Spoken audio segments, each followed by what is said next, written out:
Bienvenidos a 7 minutos con Dios y su palabra con el pastor Fausto Rosario. Amén, muy buenos días, abundantes bendiciones sobre ustedes.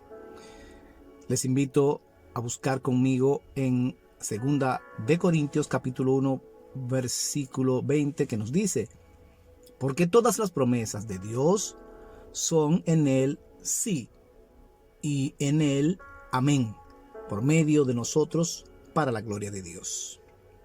Continuaremos con el tema el peso de sus promesas y hoy tenemos la segunda y última parte. Decíamos que al pasar de los años los seres humanos han ido restándole peso a sus palabras, a sus promesas, y justamente en un mundo en donde las palabras de los hombres han ido perdiendo ese peso, es cuando necesitamos empezar confiando en aquellas palabras que son como un ancla que nos permite estar firmes en medio de la tormenta. Y me refiero a las promesas, a las palabras que vienen de parte de Dios. Y en este sentido damos algunos consejos. Ya dimos el primer consejo para que podamos ver esas promesas cumplidas en nuestras vidas. Y lo primero es que debemos creer en aquel que prometió. Decíamos que Abraham, con 75 años y una mujer 10 años menor que él y estéril, Dios le prometió que haría de él una nación grande con una descendencia incontable como las estrellas. Y Dios cumplió.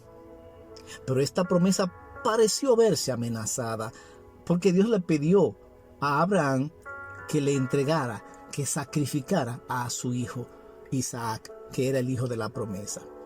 Aquí Abraham no dudó, no cuestionó, sino que su fe se mantuvo firme y él declaró: el Señor proveerá el cordero. Debemos creer en aquel que prometió. El segundo consejo es que las promesas de Dios no son para tentar a Dios. En aquella ocasión en que Satanás estaba tentando a Jesús, lo llevó sobre el pináculo del templo y le dijo: si eres hijo de Dios, échate de aquí abajo, porque escrito está: a sus ángeles mandará acerca de ti que te guarden. Eso es una promesa realmente de parte de Dios. Y en las manos te sostendrá para que no tropieces en tu pie. Pero la respuesta de Jesús fue: dicho está, no tentarás al Señor tu Dios. Mis amados, hay muchas promesas declaradas en la Biblia, pero ellas no nos dan el permiso para nosotros tomarlas para tentar a Dios, como para obligar a Dios a que haga lo que dice su palabra. Tenemos que buscar su dirección y su confirmación. Por ejemplo, Abraham recibió su promesa, sí, pero después de 25 años fue que se cumplió, porque era el tiempo que Dios había establecido. David, por ejemplo, fue ungido como rey para ser rey siendo un adolescente. Sin embargo, él se convirtió en rey cuando ya era un adulto. Así que mucho cuidado. No te adelantes por el orgullo. No seas rebelde cuando veas que las cosas no llegan. O no pretendas, como muchas veces se pretende, comprar a Dios con tus sacrificios para, como quien dice, obligarlo a cumplir. No hagamos declaraciones llevándonos de las emociones. Déjeme decirle algo que quizás le choque, pero a Dios no lo mueven las lágrimas ni las emociones. A Dios lo mueve la fe, a Dios lo mueve la verdad de su palabra, a Dios lo mueve la obediencia. Así que espera tu tiempo. No tientes al Señor. Sus promesas son para declararlas y para creerlas, no para reclamarlas y no para tentar al Señor.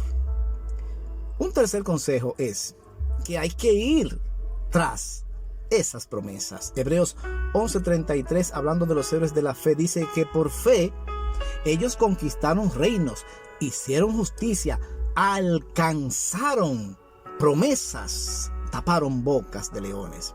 Así que ir tras la promesa, ¿qué implica? Que hay que caminar en pos de lo que Dios nos ha prometido. Dios le dijo al pueblo de Israel, tomando como ejemplo a una mujer estéril: ensancha el sitio de tu tienda. O sea, te voy a dar hijo. Así que comienza a ampliar tu casa, créelo.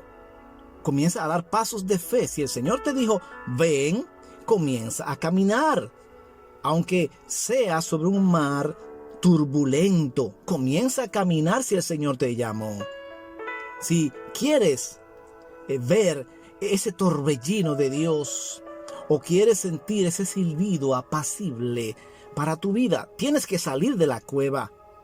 Dejar de quejarte, como Dios hizo con el profeta Elías, que se trancó en una cueva y Dios le dijo: Elías, sal. Y cuando Elías salió, entonces Dios le mostró lo que él tenía para él. Recuerda lo que dice Mateo capítulo 7, verso 8. Porque todo el que pide recibe, y el que busca halla, y el que llama se le abrirá. Así que hay que ir tras las promesas y hay que prepararse y hay que dar pasos de fe en pos de ellas.